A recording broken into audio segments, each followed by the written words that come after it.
सबसे पहले हम आपको यह बताते हैं कि क्या केंद्र सरकार ने देश में एनआरसी लाने के लिए सीएए कानून को लागू किया है, क्योंकि अभी हमारे देश के कुछ विपक्षी नेता बिल्कुल यही दावा करते हुए इस कानून का विरोध कर रहे हैं और इस कानून को मुस्लिम विरोधी बता रहे हैं। एनआरसी का मतलब होता है नेशनल रजिस्टर ऑफ सिटीजन्स। यह भारत के नागरिकों का एक ऐसा रजिस्टर होगा जिसमें सभी वैध नागरिकों का रिकॉर्ड सुरक्षित रखा जाएगा और इसमें अवैध शरणार्थियों की भी एक अलग से लिस्ट बनाई जाएगी। यानी यह देश के नागरिकों का एक रजिस्टर है जिसमें वैध रूप से इस देश में रहने वाले जो यहां के नागरिक हैं उनके नाम होंगे और जो अवैध रूप से रह रहे हैं उनका नाम भी इसमें होगा। और फिलहाल असम के मुख्यमंत्री हिमंता बिस्वा शर्मा ने कहा है कि अगर उनके राज्य में ऐसे किसी भी व्यक्ति को भारत की नागरिकता मिलती है जिसका नाम वहां की एनआरसी लिस्ट में नहीं है, तो वो असम में इस्तीफा देने वाले पहले व्यक्ति होंगे, पहले नेता हो जाएंगे। और उनके इसी बयान के बाद देश में कुछ लोग दावा कर रहे हैं कि सीएए का संबंध एनआरसी से है, जबकि ऐसा है नहीं। सबसे पहले आप असम के मुख्यमंत्री हिमंता बिस्वा शर्मा का यह बयान सुनिए, जिसके बाद यह विवाद और ज्यादा बढ़ गया है। का सपोर्ट करने वाला भी लोग असम में है, का विरोध करने वाला लोग भी असम में है। जैसे दोनों पक्ष का आर्गुमेंट है। असम का पहले भी एक कानून था, आईएमडीटी कानून। जब कोर्ट में गया था, कोर्ट ने फैसला लिया और कोर्ट ने ही वो कानून को रिपील किया। संसद में का पारित हो चुका है, का रूल भी नोटिफाई हो चुका है।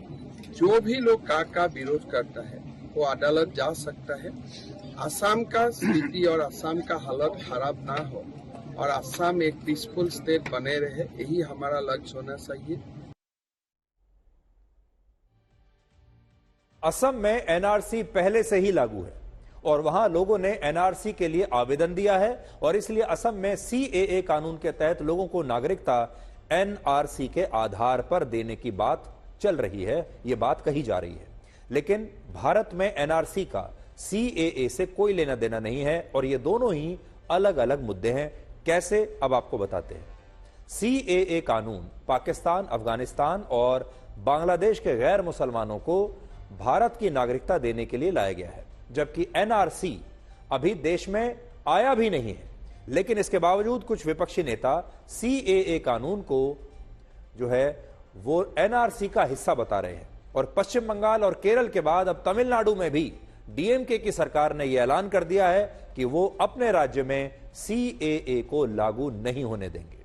और पश्चिम बंगाल के मुख्यमंत्री ममता बनर्जी ने तो यह भी कहा है कि मोदी सरकार लोकसभा चुनाव में वोटों का सांप्रदायिक ध्रुवीकरण करने के लिए यह नया कानून लेकर आई है।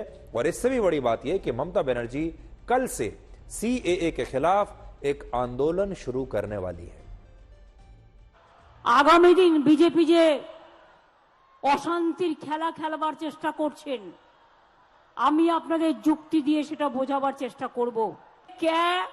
রুলসটা কালকে কেন্দ্রীয় সরকার ঘোষণা করেছে, আদৌ এটা বৈধ কিনা আমার সন্দেহ আছে, কোনো ক্ল্যারিটি নেই। 2019 সালে এনআরসির নামে আসামে 19 লক্ষ লোকের মধ্যে 13 লক্ষ বাঙালি হিন্দুকে বাদ দেওয়া হয়েছিল। অনেক মানুষ দুঃখে আত্মহত্যা করেছিল। আপনারা যেই দরখাস্ত করবেন আপনাদের সব নাগরিকত্ব ক্যান্সেল করে দিয়ে, সব অধিকার ক্যান্সেল করে দিয়ে, এটা এনআরসির সাথে কানেক্টেড মনে রাখবেন, আপনাদের ডিটেনশন ক্যাম্পে নিয়ে চলে যাওয়া হবে। এই দরখাস্ত করবার আগে বারবার ভাববেন, একবার নয় হাজার বার। আমরা মানছি না, আমরা মানব না। इसी तरह का एक कानून व्हाइट साउथ अफ्रीका ने बनाया था, तो महात्मा गांधी ने उस कानून को फाड़ दिया था। मैंने भी पार्लियामेंट में इस सीएए के उस बिल को फाड़ा था। तीसरी बात यह है कि अब 4 साल के बाद ये सरकार रूल्स बना रही है। मैं देश को ये बताना चाह रहा हूं कि मैंने नहीं, मौजूदा अभी प्रेजेंट होम मिनिस्टर ने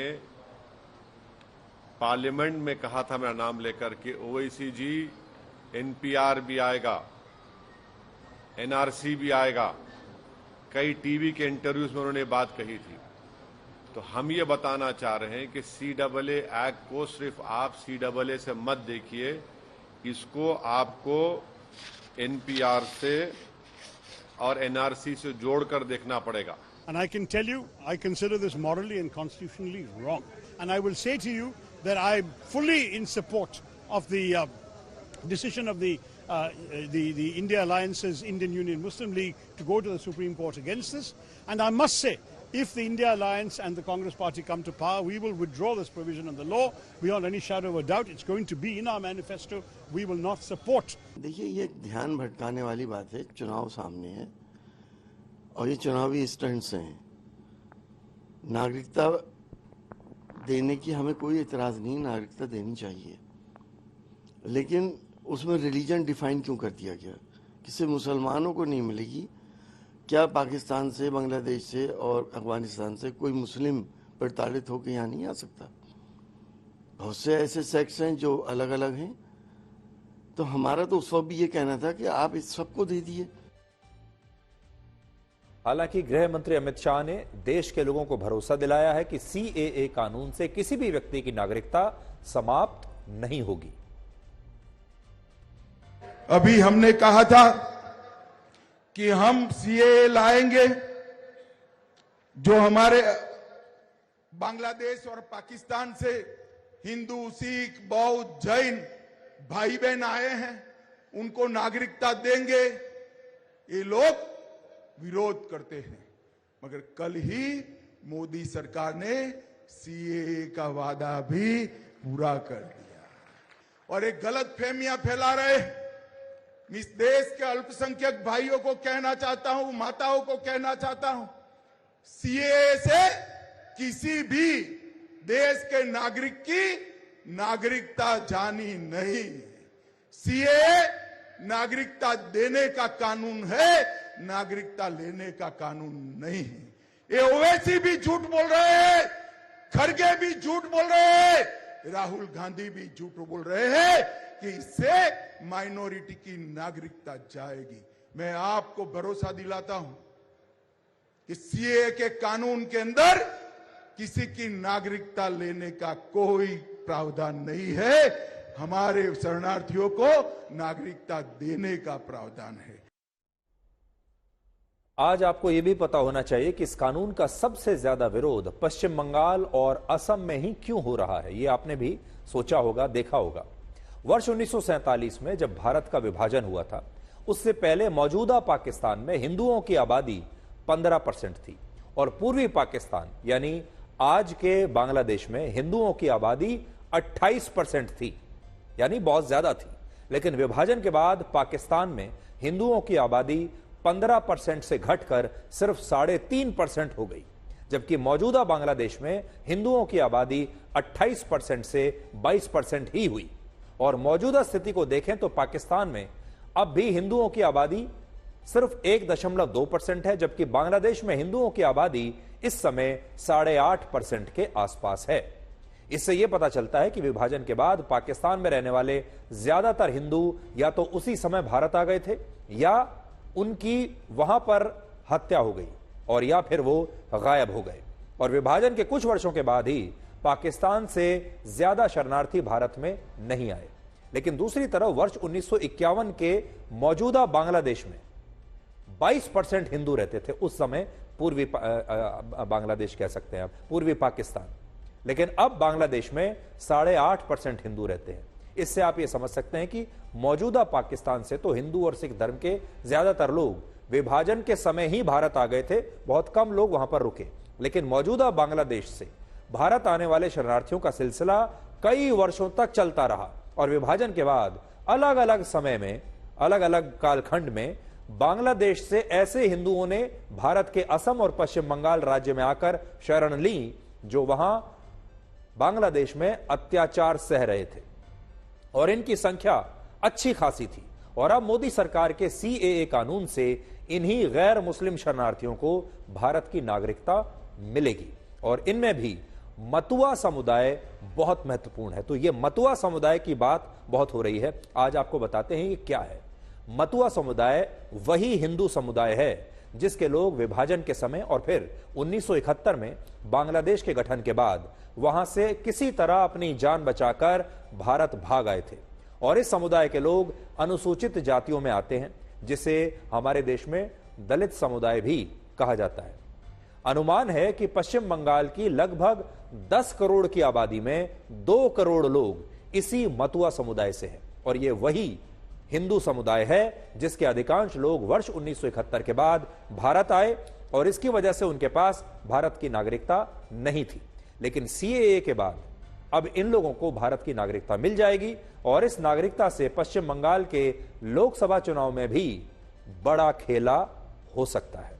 यानी चुनाव पर इसका असर तो पड़ेगा और पश्चिम बंगाल पर ज्यादा पड़ेगा। इसीलिए ममता बनर्जी सबसे ज्यादा परेशान भी है। अब देखिए कैसे। पश्चिम बंगाल में मतुआ समुदाय के लगभग 1.5 करोड़ वोटर्स हैं और क्योंकि यह समुदाय अनुसूचित जाति में आता है, इसलिए पश्चिम बंगाल की 42 में से जो 10 सीटें दलित समुदाय के लिए आरक्षित हैं, उन पर सीएए के लागू होने का असर जरूर पड़ेगा, जिनमें से पिछली बार बीजेपी सिर्फ 4 सीटें ही जीत पाई थी। और इससे आप समझ सकते हैं कि पश्चिम बंगाल की मुख्यमंत्री ममता बनर्जी इस नए कानून का इतना विरोध क्यों कर रही हैं और वो इतनी बेचैन क्यों हैं, क्योंकि हो सकता है कि उनके हाथ से कुछ और सीटें इस बार निकल जाएं। आज हमने पश्चिम बंगाल से आपके लिए एक विशेष रिपोर्ट तैयार की है, जिसमें सीएए को मतुआ समुदाय के लोगों ने कैसे ऐतिहासिक बताया है, यह आप देख पाएंगे। और यह भी कहा है कि इस कानून के लागू होने से उन्हें असल मायनों में अब जाकर आजादी मिली है, यानी कि उनकी आजादी तो अब आई है। पूरा देश तो 47 में आजाद हो गया था, उन्हें अब मिल रही है आजादी। और इसी रिपोर्ट में हम आपकी मुलाकात 79 वर्ष के विधान रॉय से भी आज करवाएंगे, जो 1988 में बांग्लादेश से भारत आए थे और उन्हें अब इस बात की खुशी है कि वो अपने जीते जी भारत के नागरिक बन पाएंगे।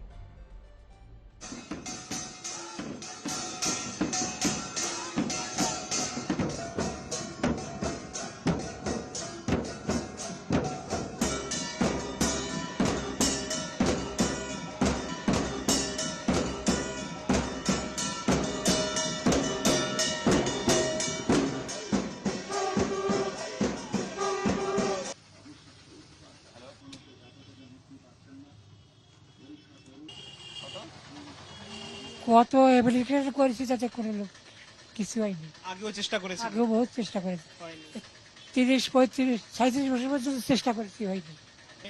এটা যখন প্রাণী তখন আমি অনেক খুশি। আপনি ভেবেছিলেন যে আপনার জীবনকালে এই দিনটা দেখে যাবেন? না, ভেবেতে পারিনি। তো এখন তো আমি জানলাম, এখন আমি খুব খুশি। मैं यहाँ पे आकर के पढ़ाई लिखाई किया, 8वीं तक पढ़ाई की, 8वीं से 10वीं तक पढ़ाई किया, ठीक है। अब बुढ़ापा आ गया, यही उम्मीद लेकर के हम लोग चल रहे थे, लेकिन आज वो उम्मीद में हम लोग खड़ा उतरेंगे कभी हम लोग सोच भी नहीं सकते थे। आपके आंख में आंसू आ रहे हैं? ये खुशी का आंसू है, क्योंकि इतना दिन से जो मतलब क्या बोलते हैं उसको, जो उपेक्षा हुई है हम लोगों को, जो आपको बता नहीं सकते।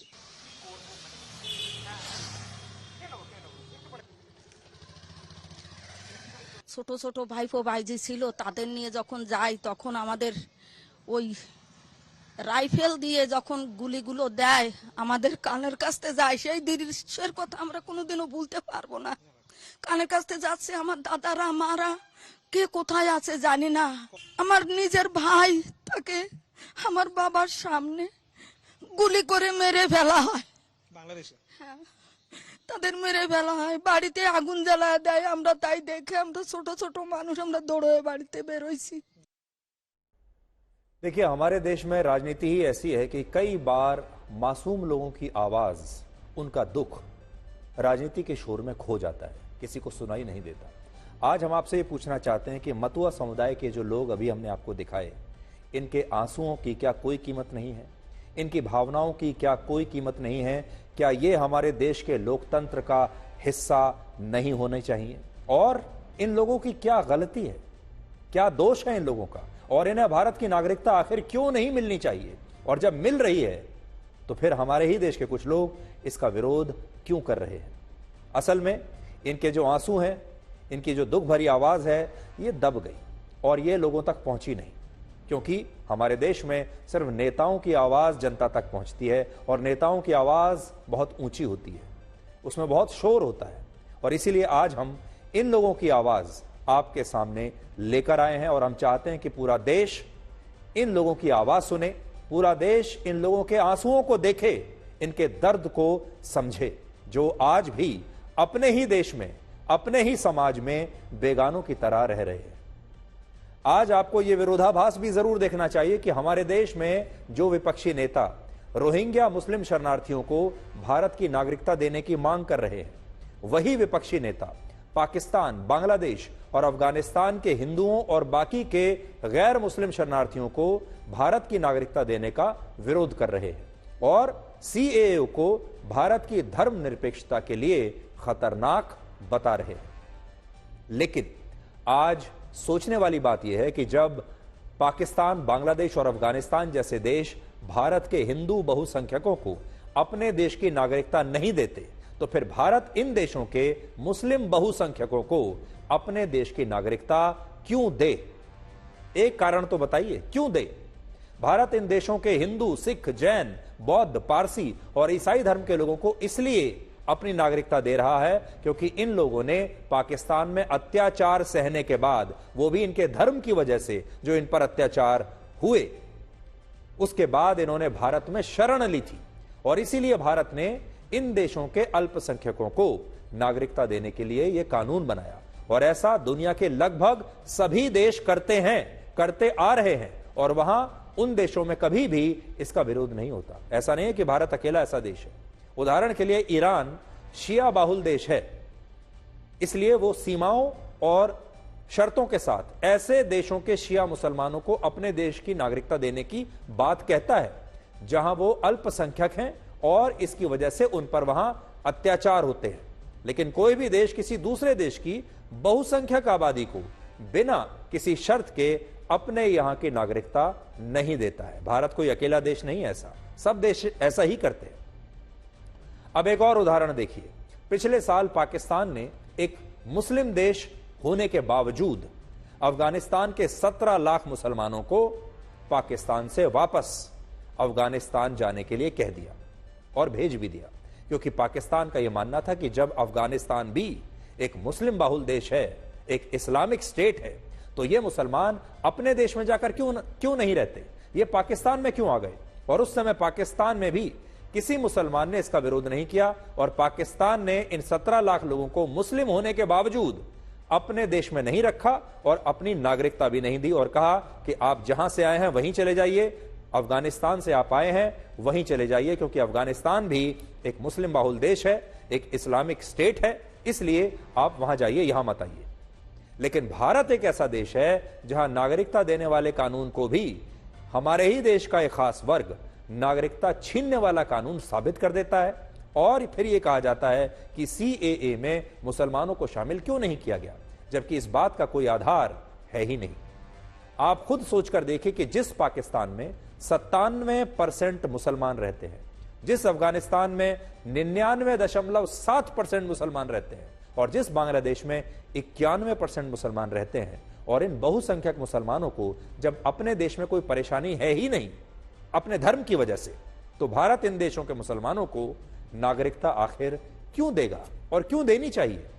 और अगर इन देशों के किसी मुसलमानों को ऐसा लगता है कि उनके लिए भारत अच्छा देश है और ऐसे मुसलमान भारत आना चाहते हैं जो वहां के नागरिक हैं, तो भारत की नागरिकता हासिल करने के लिए अलग से एक रास्ता है, अलग से एक प्रक्रिया है और वो इस नागरिकता के लिए आवेदन आज भी दे सकते हैं। और इसके लिए हमारे कानूनों में कई प्रकार के प्रावधान हैं और इन देशों के कई मुसलमानों ने भारत की नागरिकता ली भी है। आपको आज एक उदाहरण देते हैं, इनमें मशहूर गायक अदनान सामी का भी नाम है, जो पहले पाकिस्तान के नागरिक थे लेकिन अब वो भारत के नागरिक हैं और अब वो भारत में रहते हैं। इन्होंने नागरिकता ली है लेकिन इनकी नागरिकता सीएए के तहत नहीं आएगी, इन्हें अलग से नागरिकता लेने के लिए एक दूसरी प्रक्रिया का पालन करना पड़ेगा।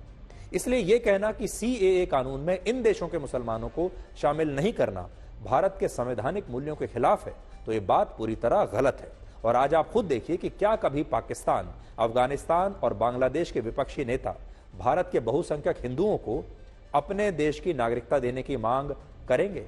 जरा सोचकर देखिए कि अगर हमारे देश के कुछ हिंदू पाकिस्तान जाना चाहें, बांग्लादेश या अफगानिस्तान में नागरिकता लेने जाना चाहें, तो क्या पाकिस्तान या इन तीनों ही देशों के जो नेता हैं, क्या वो कभी इस बात की मांग करेंगे कि भारत से आने वाले हिंदुओं को यहां पर नागरिकता दी जाए?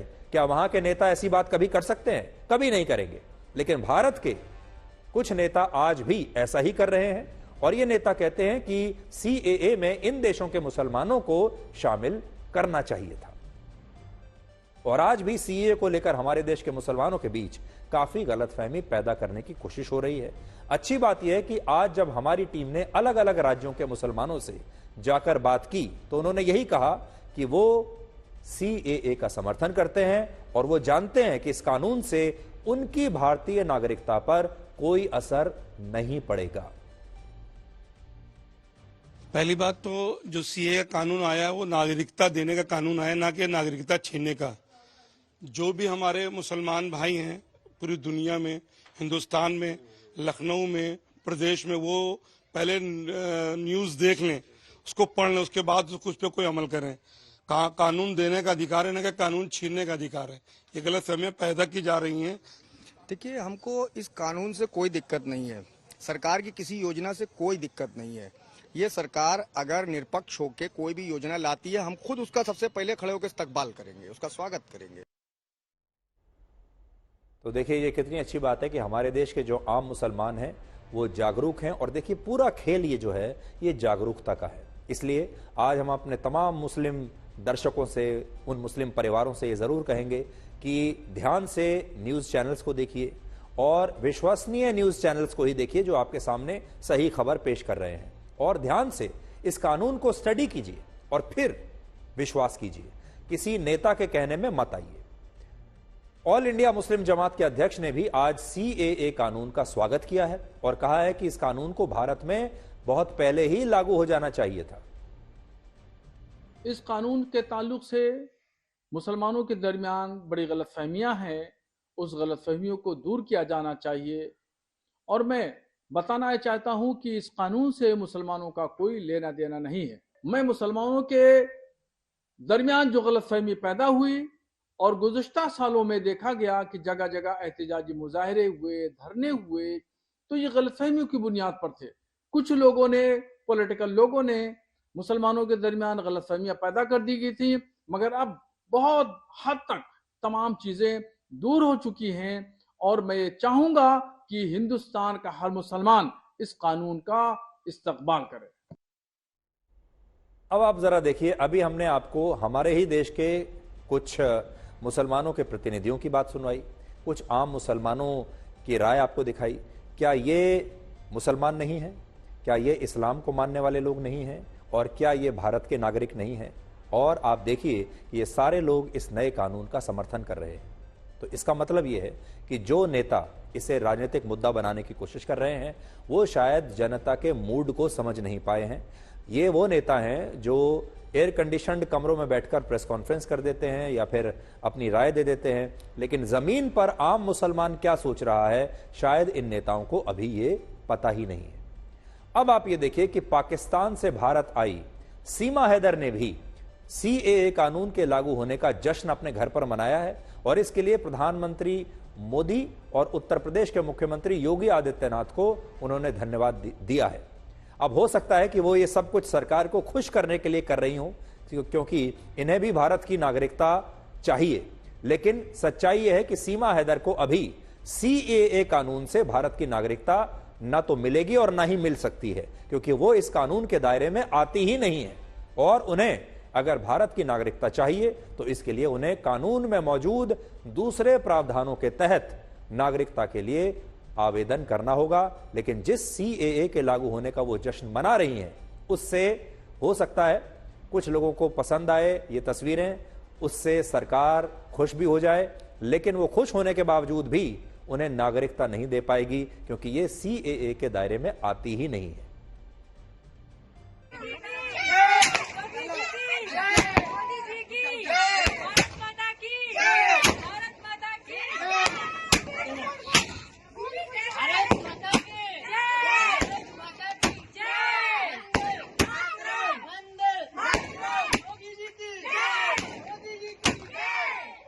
हमारे देश में भारत सरकार ने नागरिकता कानून लागू किया है, जिसकी हमें बहुत बहुत बहुत ज़्यादा खुशी है। बहुत बहुत भारत सरकार को बधाई। और वास्तव में मोदी जी ने जो कहा है वो करके दिखाया है, और इसके लिए मैं मोदी जी और भारत सरकार का पूरे जीवन रेडी रहूंगी और बहुत धन्यवाद करती रहूंगी। तो सीमा हैदर अपने हर वीडियो में मोदी जी की तारीफ करती हैं और योगी जी की तारीफ करती हैं, क्योंकि सीमा हैदर ये जानती हैं कि अगर उन्हें इस देश में रहना है तो उन्हें लगातार ये तारीफें करनी पड़ेंगी, क्योंकि उन्हें इस देश की नागरिकता की आवश्यकता है। लेकिन सीएए के जरिए उनकी नागरिकता उन्हें नहीं मिल सकती। अब हम आपको बताते हैं कि हरियाणा से मनोहर लाल खट्टर की अचानक विदाई कैसे हुई है, और यह विदाई अचानक हुई है या ये पहले से ही तय थी, यानी इसकी स्क्रिप्ट पहले से लिखी जा चुकी थी। यह सवाल इसलिए उठ रहा है क्योंकि मनोहर लाल खट्टर ने आज हरियाणा के मुख्यमंत्री पद से अचानक इस्तीफा दे दिया, और यह सब भी तब हुआ जब प्रधानमंत्री नरेंद्र मोदी ने मनोहर लाल के इस्तीफे से सिर्फ 24 घंटा पहले हरियाणा के गुरुग्राम में ही द्वारका एक्सप्रेसवे का उद्घाटन करते हुए उनकी जमकर तारीफ की थी और कहा था कि मनोहर लाल ने हरियाणा के विकास के लिए दिन रात काम किया है, और एक जमाने में वो मनोहर लाल के साथ मोटरसाइकिल पर रोहतक से गुरुग्राम आया करते थे। और इसीलिए अब लोगों को यह समझ में नहीं आ रहा कि जब मनोहर लाल को इस्तीफा देना ही था, अगले दिन उनकी छुट्टी होने वाली थी, तो प्रधानमंत्री मोदी ने सिर्फ 24 घंटा पहले उनकी इतनी तारीफ क्यों की। यानी सोचिए, आज आपकी इतनी जबरदस्त तारीफ हो रही है और अगले दिन आपकी छुट्टी हो जाती है। हरियाणा सरकार और विशेषकर मुख्यमंत्री मनोहर लाल जी को उनकी जो तत्परता रही है, मैं आज इसकी भी सराहना करूंगा। हरियाणा के विकास के लिए जिस तरह मनोहर लाल जी दिन रात काम करते रहे हैं, उसने राज्य में आधुनिक इंफ्रास्ट्रक्चर का एक बड़ा नेटवर्क तैयार कर दिया है। और मनोहर लाल जी और मैं बहुत पुराने साथी हैं। दरी पर सोने का जमाना था, तब भी साथ काम करते थे।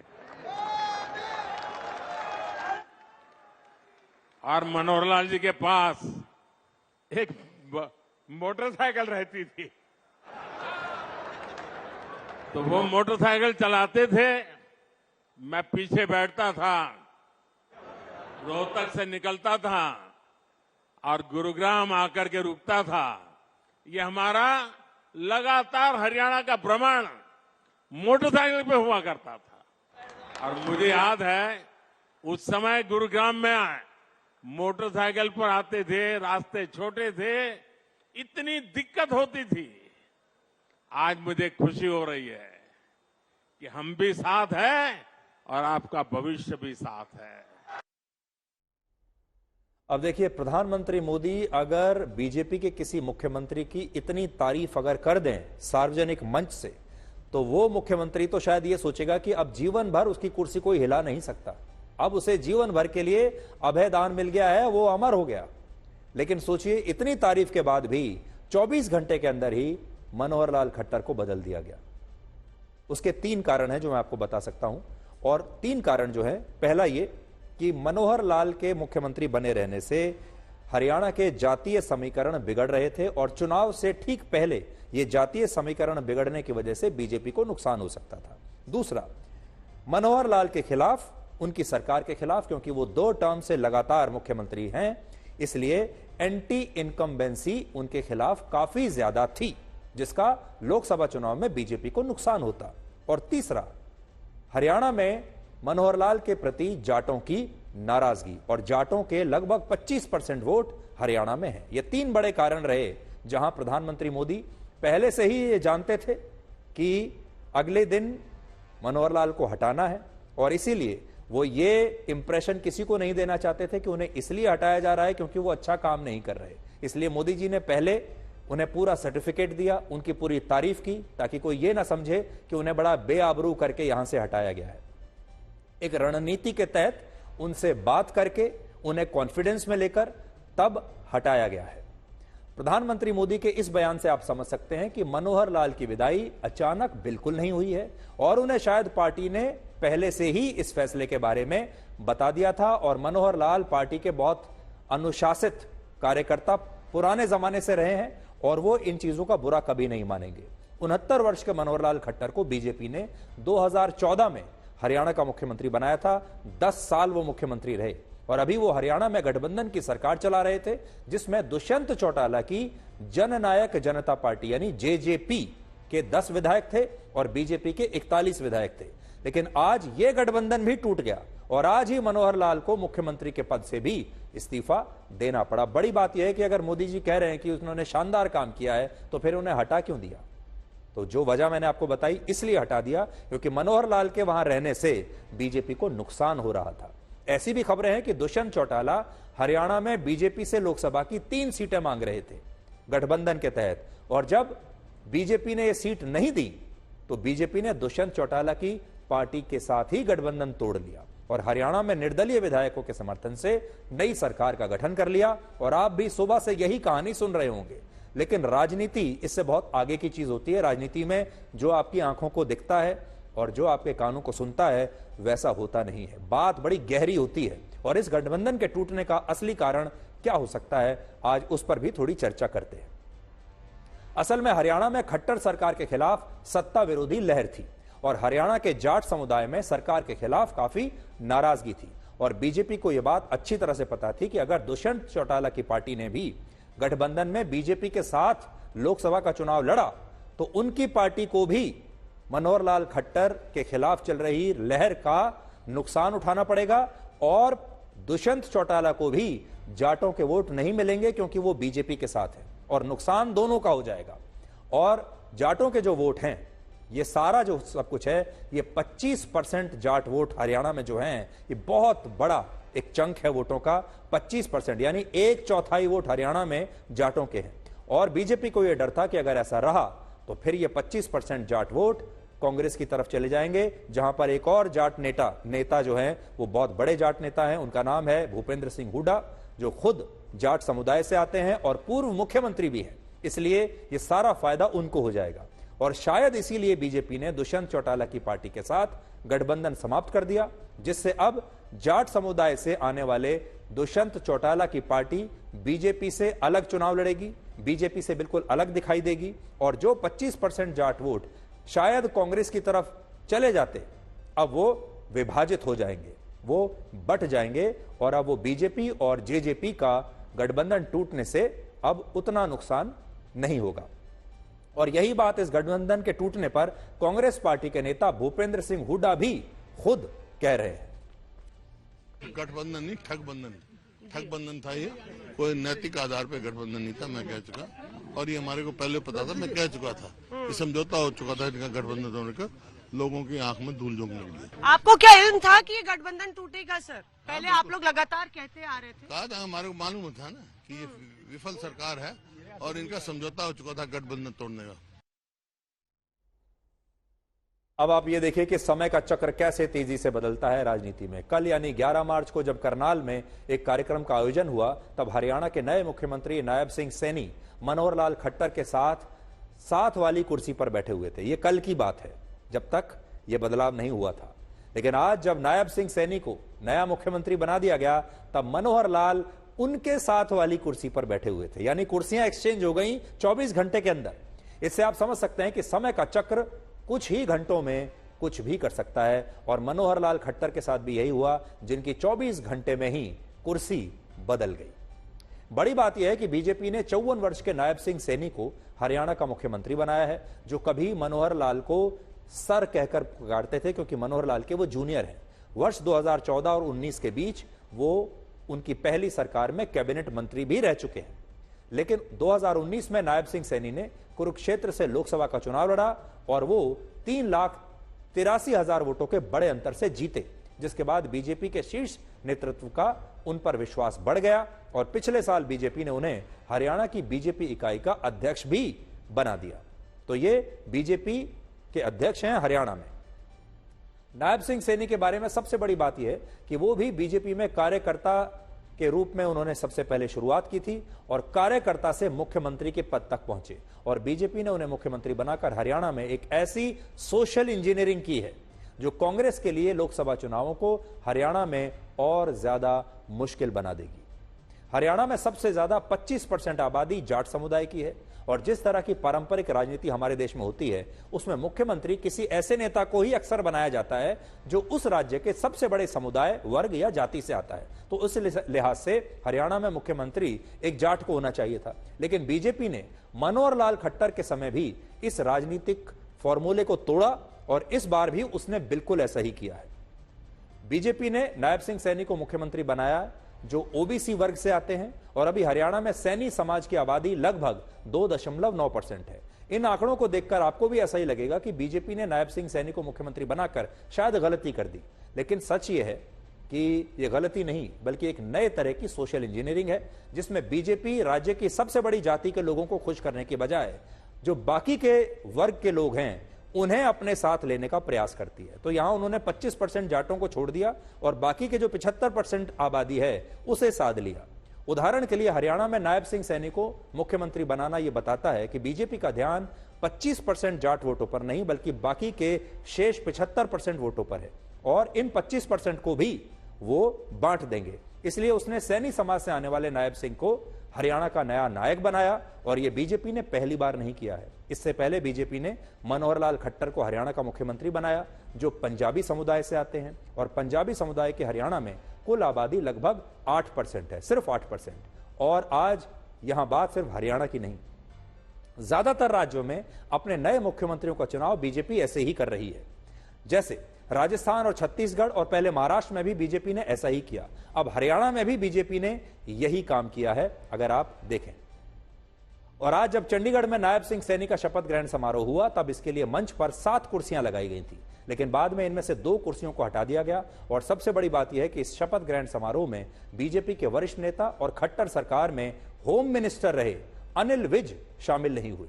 दिलचस्प बात यह है कि गठबंधन टूटने के बाद भी दुष्यंत चौटाला की पार्टी के 4 विधायक इस समारोह में शामिल हुए और इस दौरान हरियाणा में नए मुख्यमंत्री की पूरी कैबिनेट भी बदल दी गई और कुल जो है आज नए कैबिनेट मंत्रियों ने आज शपथ ली है।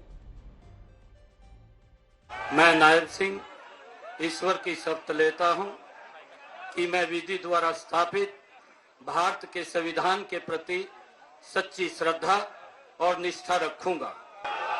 मैं कंवरपाल ईश्वर की शपथ लेता हूं कि मैं विधि द्वारा स्थापित भारत के संविधान के प्रति सच्ची श्रद्धा और निष्ठा रखूंगा। तो जो बीजेपी का नया फॉर्मूला है कि वो राज्यों में जो सबसे बड़ी जाति या वर्ग है उसे छोड़कर किसी छोटी जाति या छोटे वर्ग के व्यक्ति को वो मुख्यमंत्री बना रहे हैं। कर्नाटक, आप माफ कीजिएगा, मध्य प्रदेश में यही किया, राजस्थान में यही किया और आप देखिए यहां हरियाणा में भी यही किया और इससे पहले महाराष्ट्र में भी वो यही कर चुके हैं। अब आपको बताते हैं कि कर्नाटक में कॉटन कैंडी और गोभी मंचूरियन में आर्टिफिशियल फूड कलर का इस्तेमाल करने पर प्रतिबंध क्यों लगाया गया है। और यह खबर आपके और आपके परिवार के काम की है। अगर आपके परिवार में कोई गोभी मंचूरियन का बहुत शौकीन है या छोटे बच्चे कॉटन कैंडी खाते हैं तो आपको यह खबर ध्यान से देखनी चाहिए। कर्नाटक ने एक बहुत बड़ा फैसला लिया है और उसकी वजह यह है कि जो आर्टिफिशियल रंग इन चीजों में डाले जाते हैं इनमें केमिकल्स होते हैं जिससे लोगों के स्वास्थ्य को नुकसान पहुंचता है। और वहां कर्नाटक में इसे लेकर बहुत शिकायतें आ रही थी कि लोगों ने ये कॉटन कैंडी खाई या फिर गोभी मंचूरियन खाई और उसके बाद तबीयत खराब हो गई। इसके बाद कर्नाटक सरकार ने अलग अलग हिस्सों से सैंपल्स लिए और उनकी जांच करवाई और जांच में यह पाया गया कि गोभी मंचूरियन के 171 में से 106 सैंपल्स में आर्टिफिशियल कलर मिला और कॉटन कैंडी के 25 सैंपल में से 15 में ऐसे केमिकल्स मिले जो आपके बच्चे की सेहत को खराब कर सकते हैं। अब इसके बाद कर्नाटक सरकार ने गोभी मंचूरियन और कॉटन कैंडी में आर्टिफिशियल कलर के इस्तेमाल पर पूरी तरह प्रतिबंध लगा दिया है। इसका पालन नहीं करने पर 7 साल की जेल और 10 लाख रुपए का जुर्माना हो सकता है। कर्नाटक सरकार ने यह भी कहा है कि उनकी नजर अब कबाब जैसे खाने की दूसरे व्यंजनों पर भी है। बहुत सारे लोग आपने देखा होगा आजकल कबाब खाते हैं और अगर कबाब में भी ये नकली रंग वाले प्रतिबंधित केमिकल्स पाए गए तो उनके खिलाफ भी सख्त कार्रवाई की जाएगी। कर्नाटक सरकार इस तरह की कार्रवाई करने वाली पहली सरकार नहीं है। पिछले महीने गोवा, तमिलनाडु और पुडुचेरी ने भी कॉटन कैंडी बेचने पर प्रतिबंध लगा दिया था और कहा गया था कि अगर कोई कॉटन कैंडी बेचना चाहता है तो उसे फूड एंड सेफ्टी डिपार्टमेंट से पहले क्वालिटी सर्टिफिकेट लेना पड़ेगा। आपने देखा होगा कि कॉटन कैंडी बच्चों को कितना पसंद है और शायद आपको भी शायद आपके बचपन की याद आ जाती होगी जब आप इन कॉटन कैंडीज को देखते होंगे। लेकिन अब जांच जब हो रही है तो पता चला कि कॉटन कैंडी को सुंदर बनाने के लिए, आकर्षक बनाने के लिए इसमें एक केमिकल का इस्तेमाल होता है जिसे रोडामाइन बी कहते हैं और ये एक सिंथेटिक कलर होता है और इसका इस्तेमाल टेक्सटाइल उद्योग में कपड़ों को रंगने के लिए किया जाता है। तो सोचिए, जो रंग कपड़ों को रंगने के लिए इस्तेमाल होता है वो अब आपके पेट में जा रहा है।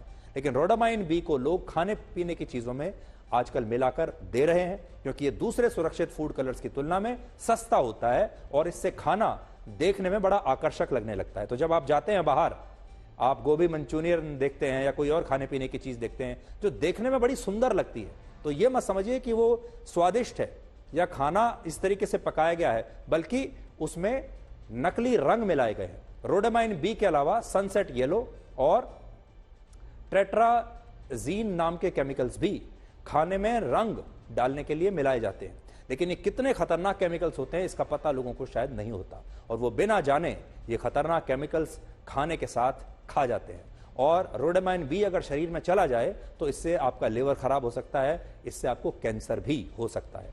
और ऐसा ही टेट्राजीन के खाने से भी होता है क्योंकि इससे आपको एलर्जी हो सकती है। बड़ी बात यह है कि फूड इंडस्ट्री में खाने में रंग मिलाने पर कोई रोक नहीं है और खाने को सुंदर और आकर्षित बनाने के लिए उनमें फूड कलर्स अक्सर मिलाए जाते हैं, लेकिन इनके लिए अलग नियम है और यह स्पष्ट बताया गया है कि कौन कौन से फूड कलर्स सुरक्षित हैं और कौन से केमिकल्स हानिकारक होते हैं और उनके इस्तेमाल करने पर प्रतिबंध भी है।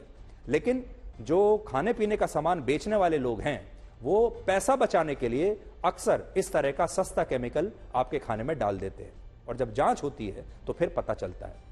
जब कर्नाटक, गोवा, तमिलनाडु जैसे राज्यों में जांच हुई तो पता चला कि कॉटन कैंडी में भी खतरनाक केमिकल्स मिले हुए थे। लेकिन बाकी जगहों पर क्या होता है और लोग बाहर जो भी खाना खाते हैं वो कितना सुरक्षित है ये जानने का आज भी हमारे पास कोई तरीका नहीं है और लोगों को तभी संदेह होता है जब आप बाहर खाना खाकर तबीयत खराब कर लेते हैं और फिर कहते हैं कि शायद बाहर का खाना खराब था। इसलिए बहुत जरूरी है कि सरकार ये जांच करती रहे, बाहर जो भी खाना बेचा जाता है उसमें कोई धोखाधड़ी तो नहीं हो रही और आम लोगों को भी, आप लोगों को भी पता होना चाहिए कि बाहर के खाने में नुकसान पहुंचाने वाली चीजें और केमिकल्स मिले हो सकते हैं। इसलिए अगर आप भी बाहर खाना खाते हैं तो इसका ध्यान जरूर रखें कि आप क्या खा रहे हैं। देखकर विश्वसनीय दुकान पर जाइए, विश्वसनीय रेस्टोरेंट पर जाइए और सोच समझकर खाने पीने की चीज लीजिए।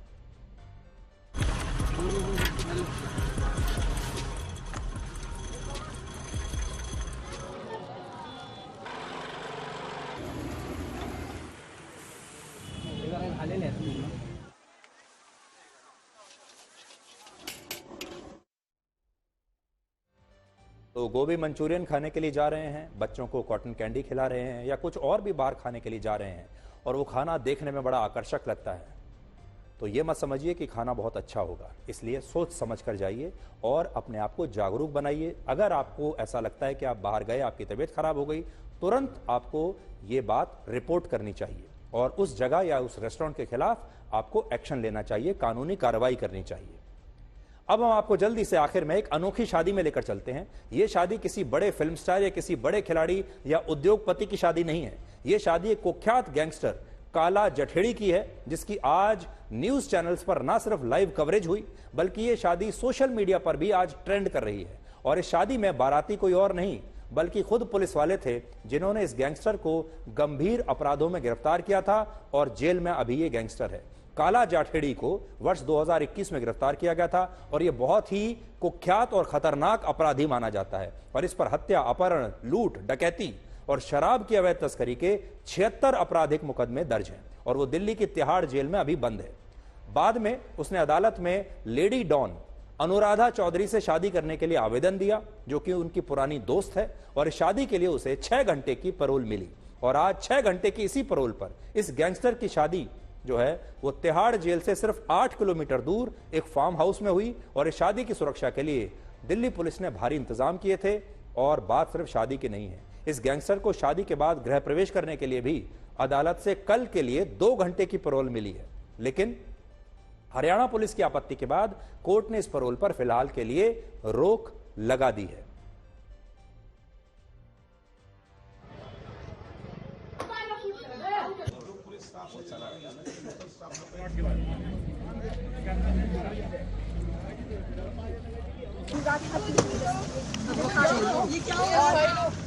भाई थोड़ी वो दे दो।